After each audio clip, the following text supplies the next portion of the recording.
Bom dia a todos. Estamos reunidos hoje para fazer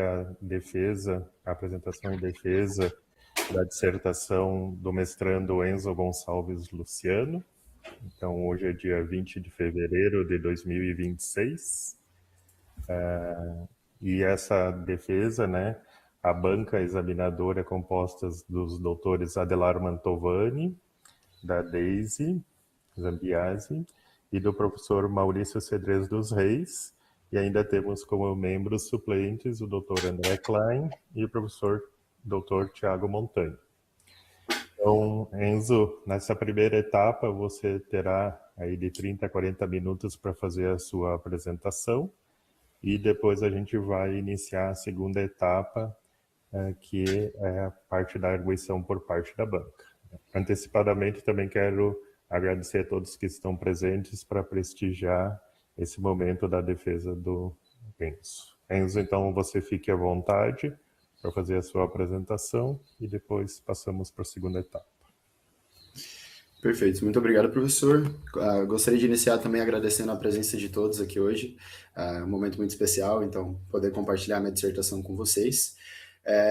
Apenas como alguns norteadores, eu trago que meus orientadores, então, é o professor Dr. Alexandre Siminski e o professor Dr. Vinícius Cisneros. E a gente intitulou a dissertação, o trabalho que a gente vem desenvolvendo nesses últimos 2 anos, como a caracterização florestal da composição botânica, estrutura e estoque de carbono do sistema agroflorestal tradicional do Pinhão no Planalto Serrano Catarinense.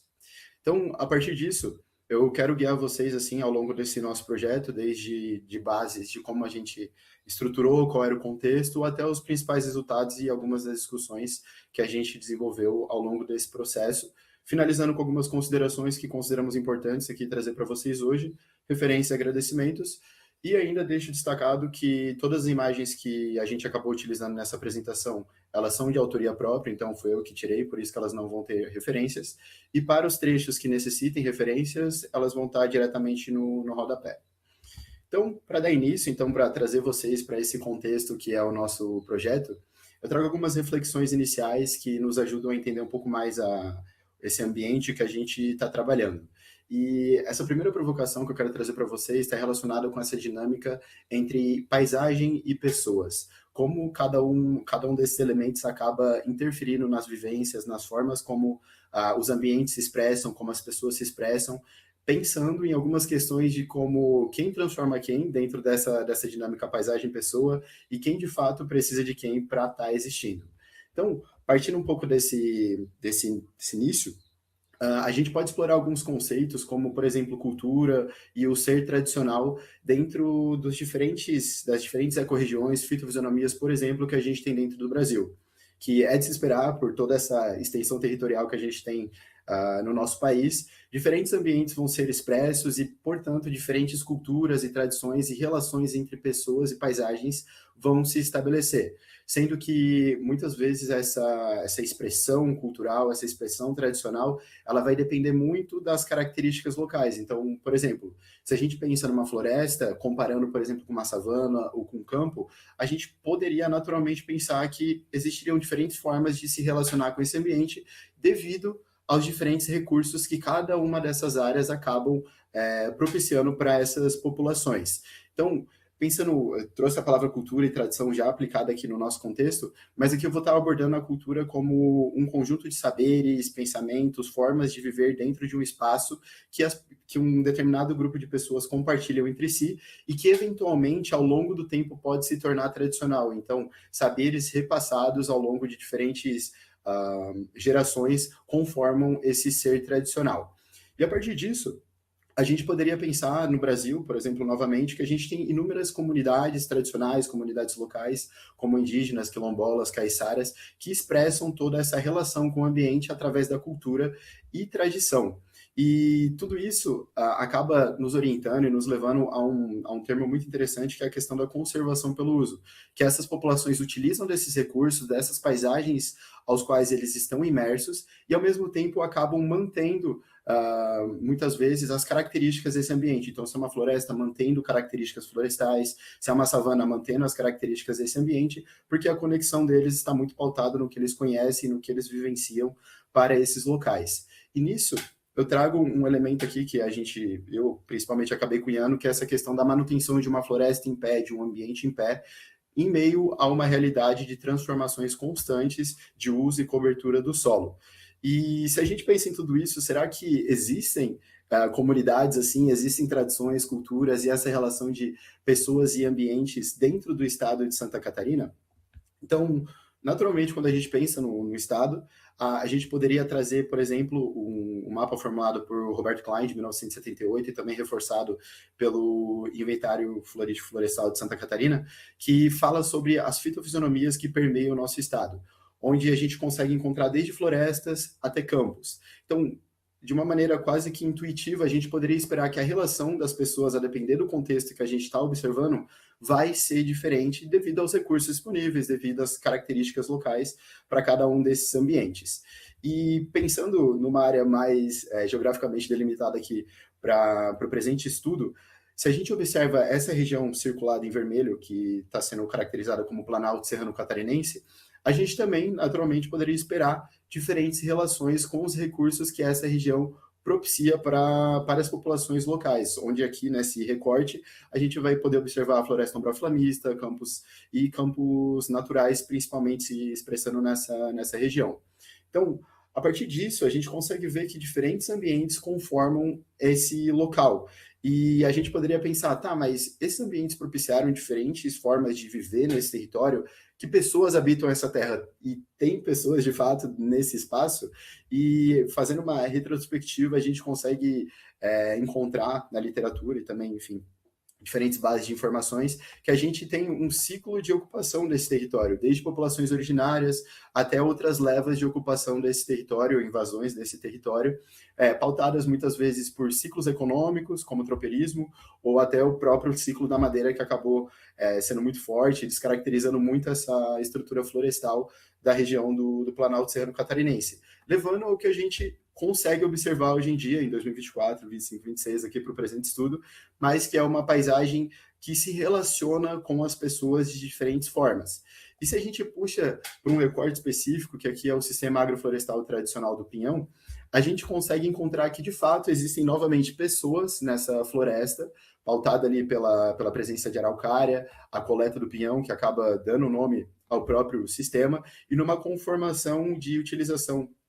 de culturas anuais, a questão da criação de bovinos e outros aspectos que permeiam esse sistema. E essas pessoas acabam expressando todo esse conhecimento, toda essa cultura, toda essa tradicionalidade sobre uma floresta, então, que é a floresta umbroflamista, com esse foco novamente na araucária angustifolia, que vocês podem observar aqui de maneira central, mas que também, possivelmente, existem muitas outras espécies ali associadas a essas paisagens, e que também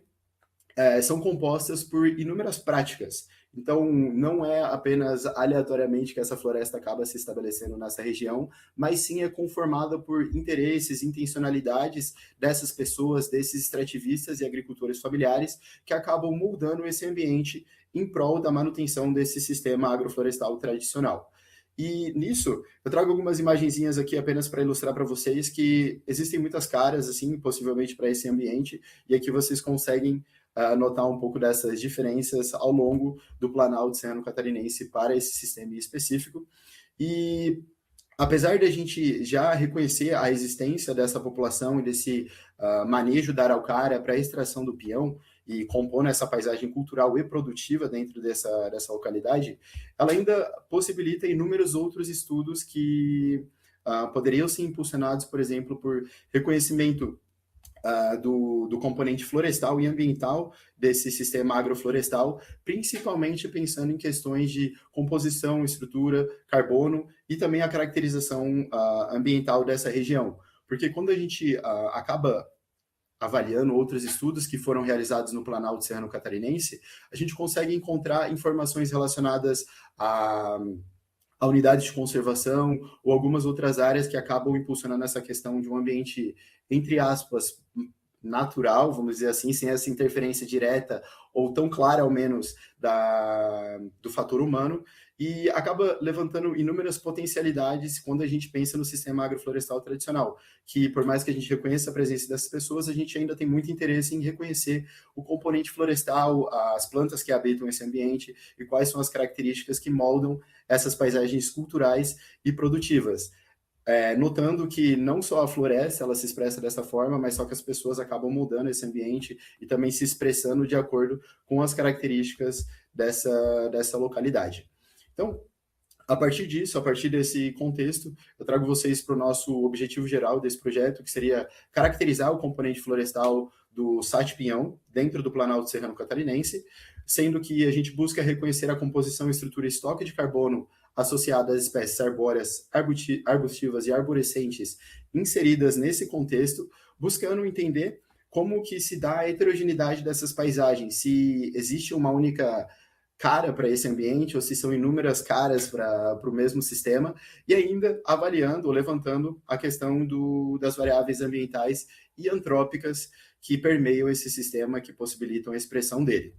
E a partir desses objetivos, a gente tem algumas hipóteses que acabam impulsionando os direcionamentos desse estudo, que seria que a gente reconhece, ou busca, espera-se, perdão, reconhecer que existem diferentes paisagens culturais e produtivas, então, de fato, vai existir diversas possibilidades para esse sistema, ele não vai ser algo uniforme, e além disso, além da araucária, que é a espécie central e chave para esse sistema, existem outros elementos que ajudam a conferir complexidade ao Sátio Pinhão e que também acaba trazendo uma questão de diversidade associada a esses locais. E por fim, que ainda variáveis ambientais e entrópicas, elas se expressam de maneira individual ou de uma maneira diferenciada ao longo das diferentes propriedades avaliadas, diferentes paisagens desse sistema, e que nos ajudam a entender um pouco mais sobre a expressão desses locais. E para isso, a gente desenhou uma metodologia que eu vou levar vocês aqui agora para conhecer um pouquinho, iniciando na nossa área de estudo, que então, como eu disse inicialmente, é o Planalto Serrano Catarinense, que é composto por 18 estados, segundo a AMURES, mas só que a gente acaba enfocando em 3 municípios principais, que seria Painel, Bom Jardim da Serra e São Joaquim, onde nesses pontos vermelhos que vocês conseguem observar nesse mapa, estão as propriedades que a gente acabou trabalhando e realizando todos os nossos estudos para a presente dissertação. E acabo destacando ainda que esse trabalho ele foi desenvolvido como uma segunda etapa ou como uma continuidade de outros trabalhos que vêm sendo desenvolvidos dentro do Planalto Serrano Catarinense para o sistema do Pinhão, que aqui eu destaco o trabalho de Rodrigues 2024, que fez um levantamento voltado principalmente às pessoas que estão dentro desse sistema. E agora a gente entra com uma nova perspectiva, que é a questão do fator e da composição, estrutura e estoque de carbono florestal. E com isso, nesse desafio de tentar captar um pouco mais da essência do sistema do Sátio Pinhão, a gente delineou, junto com os extrativistas e outros profissionais interessados no estudo desse sistema, a gente construiu essa estrutura de avaliação da floresta, onde nesse quadrado preto vocês conseguem observar o que a gente está chamando de unidade produtiva, que é uma área de 100 metros por 200 metros, que internamente é composta por unidades amostrais, que são delineadas aqui ou delimitadas em verde. E, além disso, dentro dessas áreas, dessas unidades amostrais, a gente também alocou subunidades de regeneração, para o estudo, no caso aqui, da regeneração, e eu acabo ainda destacando que, além dessa construção coletiva dessa estrutura de parcela, a alocação dessas parcelas dentro das propriedades, elas foram dadas por indicação dos proprietários, então dos extrativistas, buscando direcionar esse levantamento para áreas onde eles frequentemente utilizam para a coleta de pinhão, coletando, assim, captando, então, na essência, o que seria o sistema agroflorestal tradicional do Pinhão, com esse enfoque florestal. E dentro dessas unidades amostrais, a gente fez a coleta de diferentes variáveis, aqui destacando a circunferência e altura de peita com limite inferior de 31,4 centímetros, altura, identificação botânica, a coleta de coordenadas geográficas das parcelas, então pensando nessa continuidade do projeto, foram alocadas placas de identificação e também realizada a contagem de regenerantes dentro das áreas que eu informei para vocês que estavam em vermelho. E além disso, foi realizada a coleta de informações antrópicas e ambientais a partir de planilhas a campo ou posteriormente com a coleta em base de dados, onde para variáveis antrópicas a gente tentou captar elementos que a gente conseguia avaliar presença e ausência a campo ou quantificar dependendo da variável que a gente estava observando. Então, por exemplo, número de gados na propriedade estudada, na unidade produtiva estudada, a gente conseguia fazer uma contagem a partir de conversa com os proprietários, mas, por exemplo, a ocorrência de fogo, roçada, cortes e benfeitorias era realizada a presença ou ausência de elementos que caracterizassem cada uma dessas diferentes variáveis. Além disso, destaco que para algumas variáveis naturais, quando a gente pensa, por exemplo, em pluviosidade, temperatura e outros elementos como esse, a gente utilizou base de dados como o WordClean e o SIG-SC para coletar computacionalmente essas informações. E a partir disso, com todas as informações reunidas, um conjunto de dados bem grande, a gente realizou análises a nível individual e a nível de espécie ou unidade produtiva. Entendendo aqui que unidade produtiva, então, ela vai expressar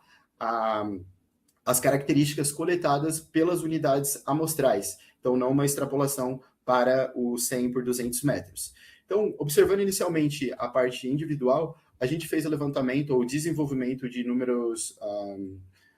outros parâmetros para entender essa floresta, como o diâmetro a partir da circunferência, altura de peito, número de fustes, área basal, densidade específica, o cálculo da biomassa e carbono a partir da equação de Fieldspausch de 2012, colaboradores, e sendo regulada para o carbono a partir de Martin, Doraisamy e Tomás de 2018, então fazendo aproximadamente ali 0,45 ou 49, dependendo da espécie ou do conjunto de espécies que a gente está observando, e ainda uma observação de estágio sucessional, que é ocupado por cada uma das espécies ou indivíduos que a gente está avaliando, que a gente levantou para o presente estudo. E além disso, a nível então de unidade produtiva e espécie, a gente calculou índices de diversidade, então aqui focando em Shannon, Wiener, Simpson e PLO, e além disso, cálculos de fitossociologia, como densidade, frequência, dominância e valor de importância. E somado a tudo isso,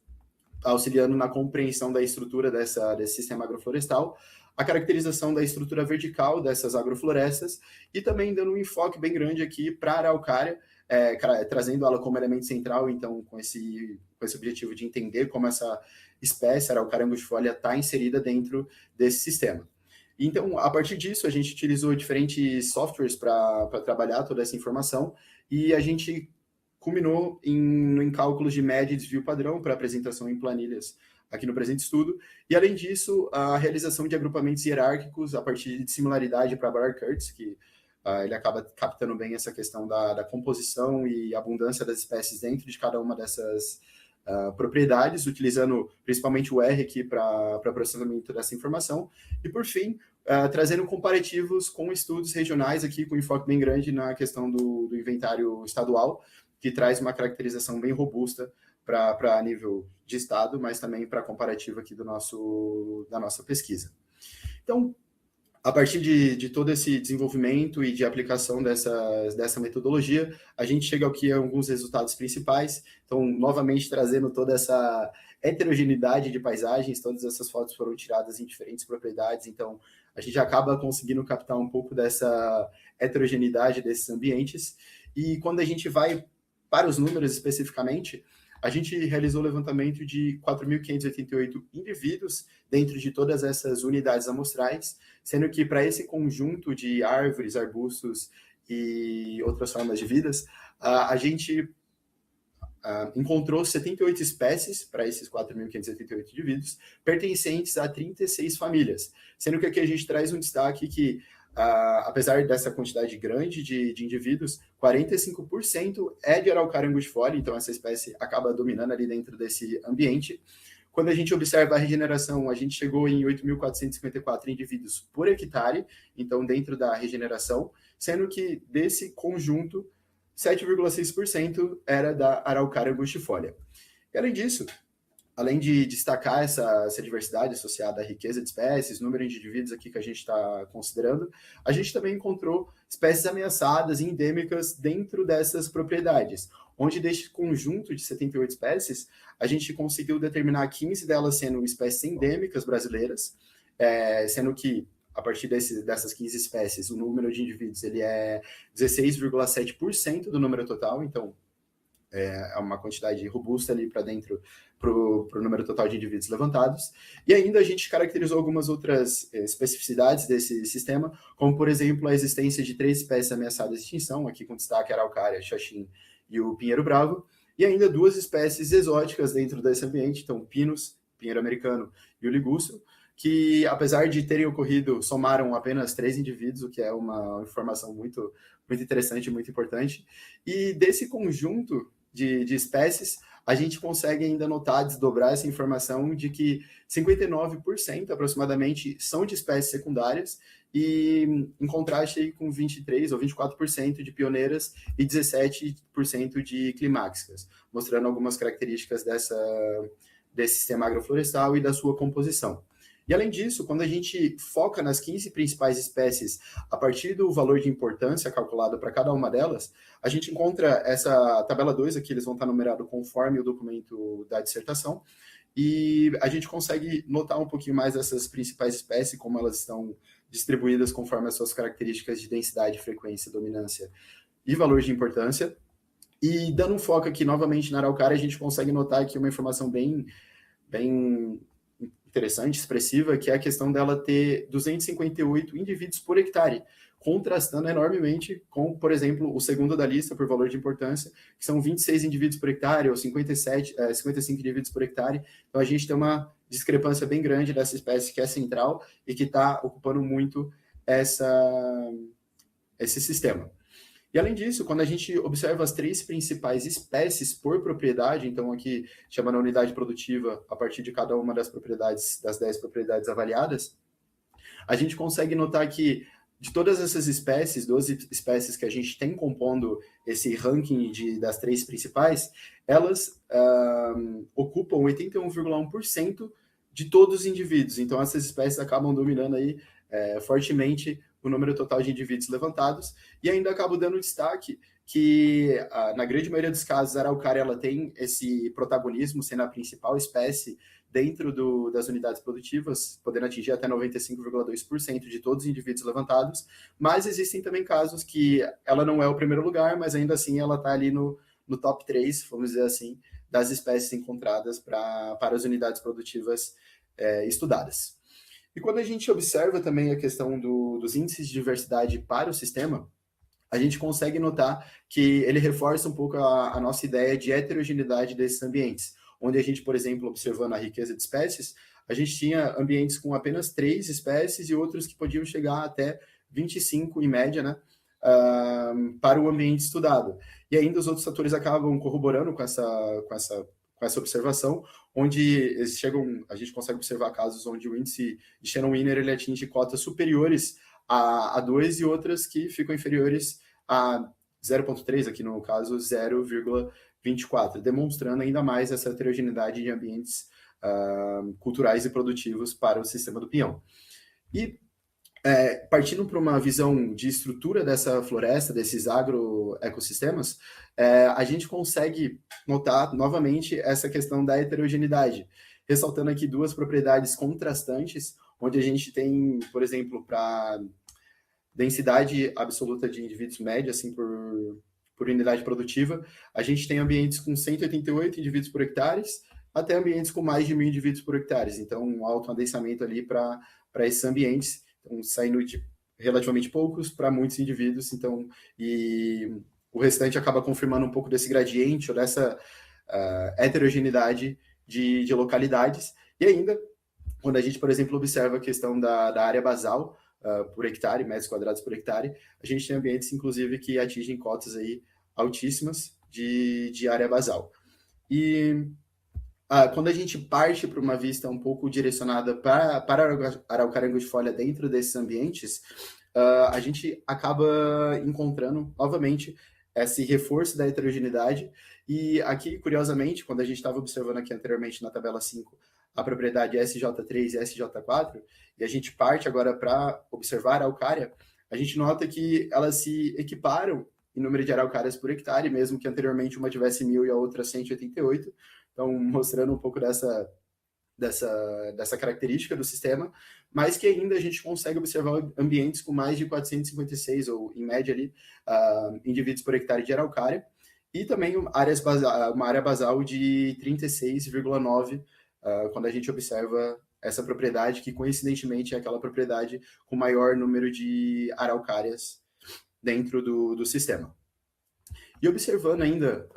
a questão da distribuição diamétrica aqui a cada intervalo de 10 centímetros por número de indivíduos, a gente nota que ocorre uma alta concentração, então, de outras espécies que não araucária angustifolia em cotas inferiores, enquanto que quando a gente desloca à direita, então, para maiores classes diamétricas, a araucária ela vai predominando dentro desse sistema. Mas essa tendência ela acaba não se mantendo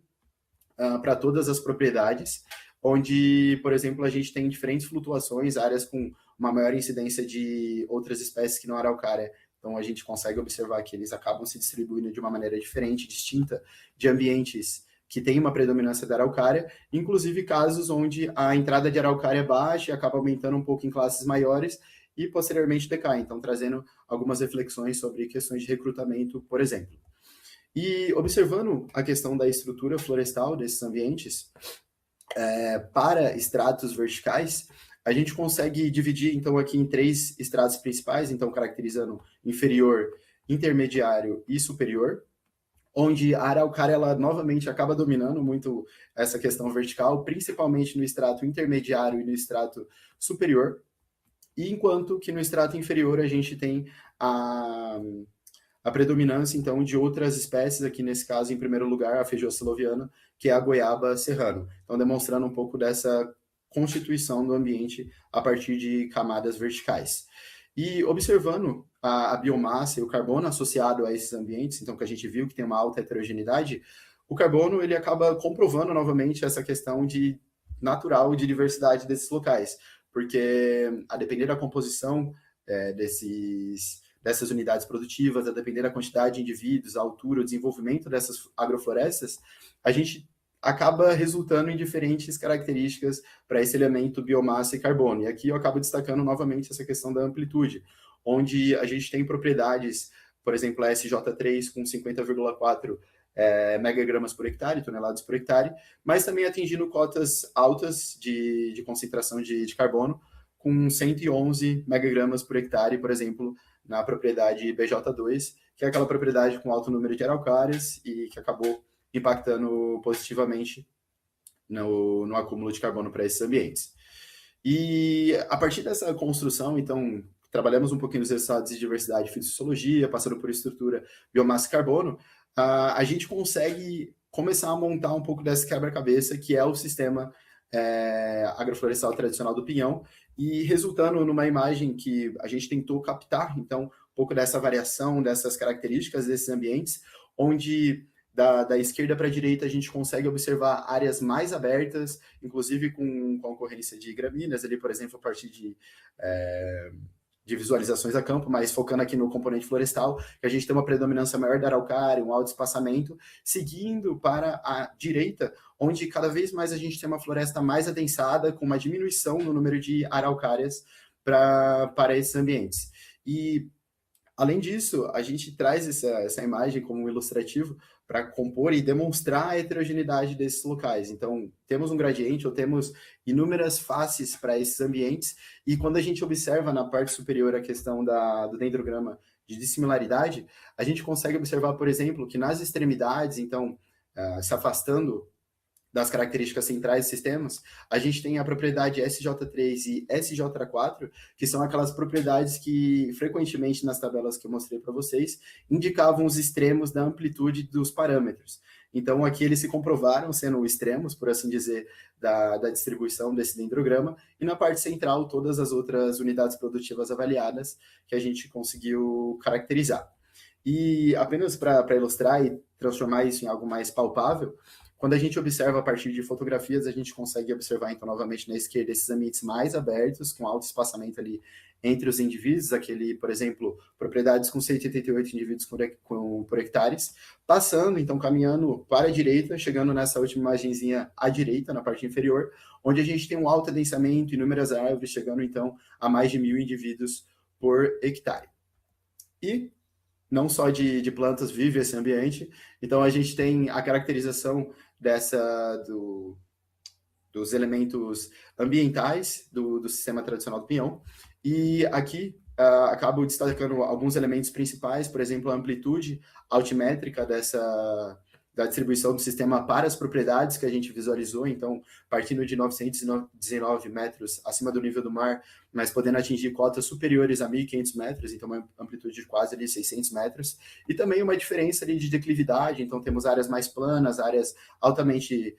declivosas. Temos também um fator interessante, que é a questão do carbono no solo, então temos também um elemento a ser explorado aí no sentido de conservação e observação desse elemento que também compõe o sistema, e que para pluviosidade, radiação solar e temperatura, eles acabam variando de uma maneira um pouco mais uniforme, por assim dizer, mas que também auxilia no aspecto de caracterização e compreensão desses sistemas. E quando a gente observa as variáveis antrópicas que permeiam esses locais, a gente tem que muitas práticas elas são compartilhadas por diferentes indivíduos. Então, por exemplo, a utilização do fogo, existem propriedades que usam em comum, mas outras que não utilizam. A roçada, a mesma coisa. Então, temos algumas que são mais individuais, outras que são mais compartilhadas, mas que, novamente, reafirmam a heterogeneidade do sistema e que possivelmente auxilia a gente a entender um pouco mais dessa diversidade de características florestais para cada uma dessas áreas, que acabam também trazendo um pouco dessa intencionalidade de cada um dos extrativistas que permeiam o sistema. Então, a partir de todo esse apanhado de informações e resultados que a gente conseguiu captar do sistema, a gente traz, então, algumas discussões do que vem sendo visto para o Planalto Serrano Catarinense e também para a região de Santa Catarina e da Floresta Umbro-Aflamista, partindo principalmente de um apelo de que a gente tem para a Floresta Umbro-Aflamista uma área bem reduzida de remanescentes, então somando ali próximo a 5% de remanescentes para essas áreas florestais, e que, além disso, eles são fragmentos de pequena escala, então menores que 50 hectares, mais de 99% deles, então trazendo uma complexidade para o uso dessa cobertura do solo e para o uso dessas regiões de abrangência da Floresta Umbro-Aflamista, mas que mesmo assim é local de alta biodiversidade, é um local de interesse para a biodiversidade, pensando, por exemplo, em projeções futuras de áreas de refúgio para algumas espécies, por exemplo, a araucária angustifolia, áreas altas como o Planalto Serrano Catarinense são de interesse para a conservação, e pensando nessa perspectiva e trazendo para o contexto do SAT Pinhão, a gente vê uma oportunidade, por exemplo, de conservação on-farm, onde esses agricultores eles estão utilizando os recursos provenientes dessa floresta, desse sistema, e ao mesmo tempo conservando as espécies que estão ali dentro, conservando essa característica de floresta em pé, como eu havia construído inicialmente com vocês, e pensando principalmente ali em endêmicas, espécies ameaçadas, então é algo chave na conservação dessas áreas. Mas ao mesmo tempo, né, dentro desses desafios que a gente vem, que pode ser observado no Planalto Serrano Catarinense, por exemplo, a gente tem avanço de monocultivos nessa região, então a entrada do pinus,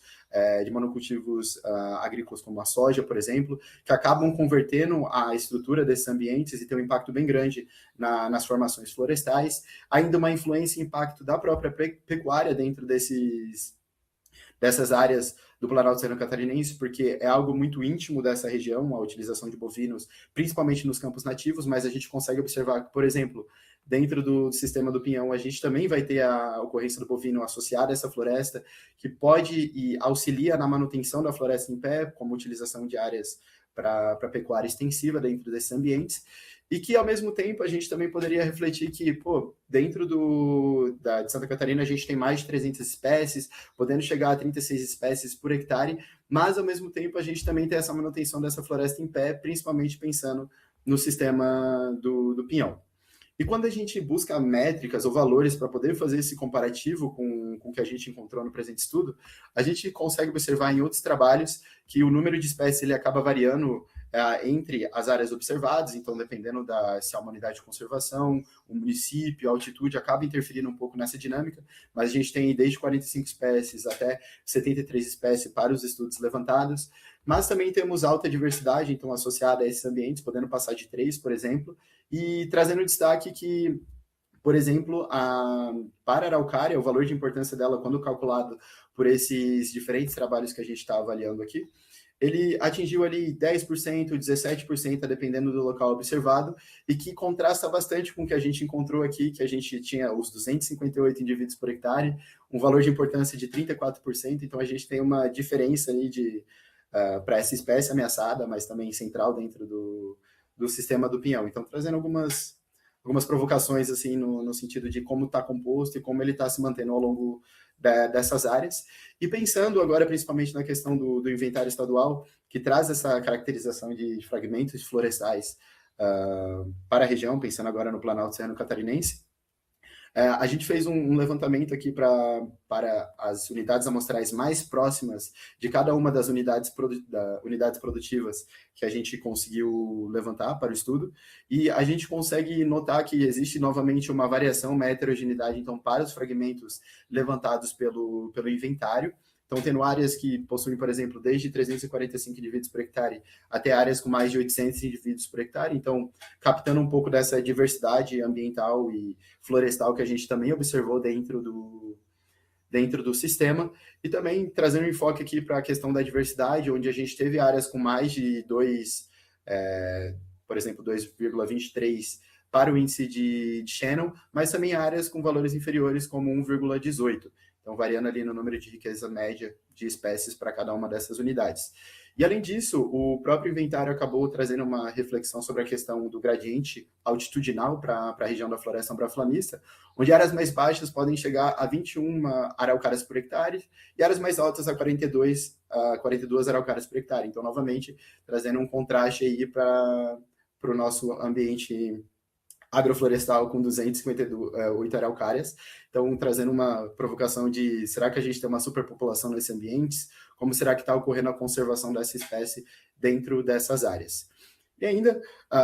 em relação ao diâmetro, biomassa e carbono, a gente consegue observar que, para o inventário, a gente ficou próximo ao valor encontrado para o estado, então eles encontraram 67 toneladas por hectare, a gente ficou ali em 72, então valores próximos, mas para outros estudos, valores superiores também foram determinados para as áreas avaliadas.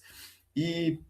ainda trazendo a questão do ambiente, as práticas de manejo associadas a esses locais, a gente consegue observar que, a depender do local onde a gente está estudando, então, por exemplo, a depender da altura, dependendo da declividade do terreno, a gente vai ter uma expressão diferente das características florestais, que apresentam, consequentemente, alternativas produtivas diferentes, mas que trazem uma maior complexidade de compreensão desses locais, e que, além da utilização, trazer um impacto para essas florestas, quando, por exemplo, comparado com uma unidade de conservação, a gente ainda traz outras formas de expressão dessa paisagem, mantendo, por exemplo, a floresta em pé. E ainda um fator que é bem interessante de se avaliar seria a questão da carga animal associada a esses ambientes, que a gente viu que, a depender da propriedade, a gente teria uma quantidade diferente de animais, mas que, de uma maneira geral, como levantado por Kilka, Iguchi e Silva em 2020, cargas animais mais baixas, elas diminuem o impacto sobre esses ambientes. Então, um pastejo extensivo, ele acaba possibilitando, por exemplo, a própria regeneração e o estabelecimento de regenerantes dentro dessas áreas, não prejudicando, por exemplo, a estrutura florestal dentro do local. E, por fim, ainda trago algumas reflexões nessa discussão de que o sistema, então, ele se caracterizou como essa paisagem, inúmeras paisagens produtivas e culturais para a região do Planalto Serrano Catarinense, e que, além de conservar e produzir alimento, gerar e fornecer recursos, ele poderia ainda ser discutido numa direção de pagamentos por serviços ambientais, então, uma monetização, vamos dizer assim, desses serviços ecossistêmicos que estão inseridos dentro desses ambientes, a conservação dessa diversidade, e ainda fortalece essa questão de agricultura da base familiar e sustentável, alinhando, então, uma conservação alternativa, como eu trouxe a conservação on-farm, e de impactos diversos, no sentido de trazer novas formas de geração de renda para essas famílias, ao passo que a gente conserva a floresta umbraflamista inserida nesse contexto. Então, como conclusões finais, alinhadas então com as hipóteses que a gente estabeleceu inicialmente, foi possível então identificar diferentes paisagens para o sistema agroflorestal tradicional do Pinhão, então ele é um sistema heterogêneo. E além disso, eles conseguem conservar, e a gente conseguiu detectar mais de 70 espécies associadas a esses locais, incluindo espécies ameaçadas e endêmicas. E além disso, a expressão desse sistema ela está permeada, ela está vinculada com diferentes características ambientais e antrópicas associadas a cada uma dessas unidades produtivas avaliadas. E cabe destacar ainda como considerações finais que, além dessa união de informações e caracterização desse sistema do ponto de vista científico, a gente trouxe também diferentes desdobramentos, então levando toda essa informação para eventos locais, congressos e reuniões, pensando principalmente no Instituto do Meio Ambiente do Estado de Santa Catarina, trazendo então uma visibilidade para essa população e o impacto positivo que ela causa na utilização desses recursos florestais, principalmente nessa realidade de transformação para monocultivos e mudança de uso e cobertura do solo para esses ambientes. E também, como uma devolutiva direta para esses proprietários, foi formulada então cartilhas que descrevem as principais características de cada uma dessas propriedades, então como uma ação direta para o extrativista proprietário desses ambientes, como uma parceria, então para que ele possa compreender um pouco mais das características da sua floresta e possa, inclusive, trazer diferentes desdobramentos para cada um desses ambientes. Então, basicamente, seria isso da apresentação, e eu gostaria de agradecer imensamente a todos que estiveram e fizeram parte dessa minha trajetória acadêmica e também para a execução desse projeto, com destaque para as instituições, então, Nesbio, o PPGAN, a própria UFSC, com destaque para curitibanos, e para a FAPESC por fazer tudo isso possível. Então, algumas das referências, e muito obrigado.